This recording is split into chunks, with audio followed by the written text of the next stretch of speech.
ยังสี่แหละพี่น้อง กะสินอนน้ำสักก่อนเนาะหลังจากไปกินเงือมากินหญ้ามากินหญ้ากินยู่มาเขาข้อกะสิแช่น้ำมันสักก่อนแหละ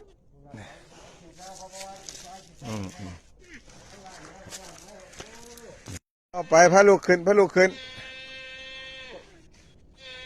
เออตัวน้อยๆร้อยน้ำบ่เก่งอ่ะเห็นบ่เอาแม่ก็สู้ไปบัดนี้แม่ก็สู้ขึ้นฟังเอานั่นดันขึ้นฟังเห็นบ่โอ้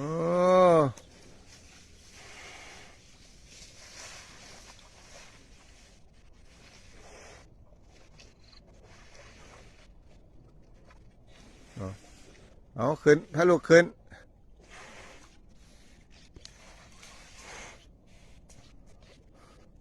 ตัวนี้ลงมาเลยตัวนี้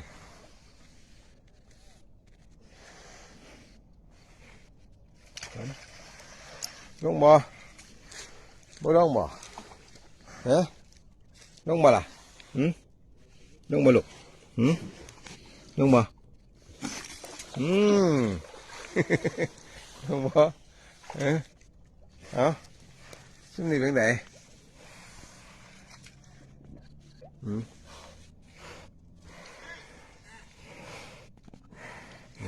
เอามา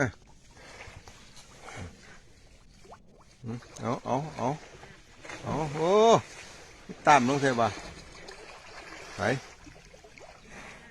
ไปเอาขึ้นมาเลยขึ้นแค่ล่ะพาลูกขึ้นแม่ลูกขึ้นบ่ได้ฮะตัวน้อยๆน่ะไปบักพันล้าน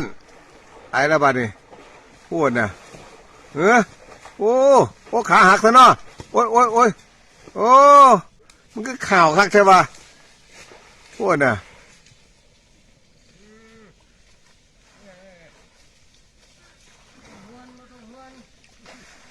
โอ้มันก็ขึ้นฟังกับโดดใส่ตัวแม่พูดน่ะคักใช่ป่ะแล้วมันขึ้นบางทีว่ามันสิเฮ้ย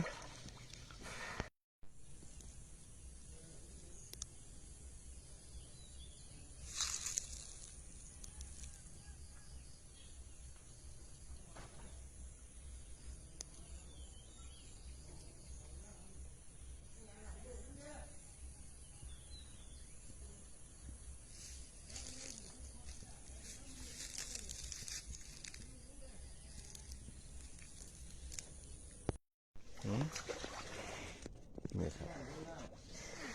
ตัวน้อยนี่ครับ ร้อยน้ำเก่งกันไปแม่ให้ลูกขึ้นไหมลูกตัวน้อยร้อยน้ำมาไหวแล้วเอาขึ้นไปไปพาลูกขึ้นไปเร็วขึ้นมาไปไปขึ้นมาพักขึ้นมา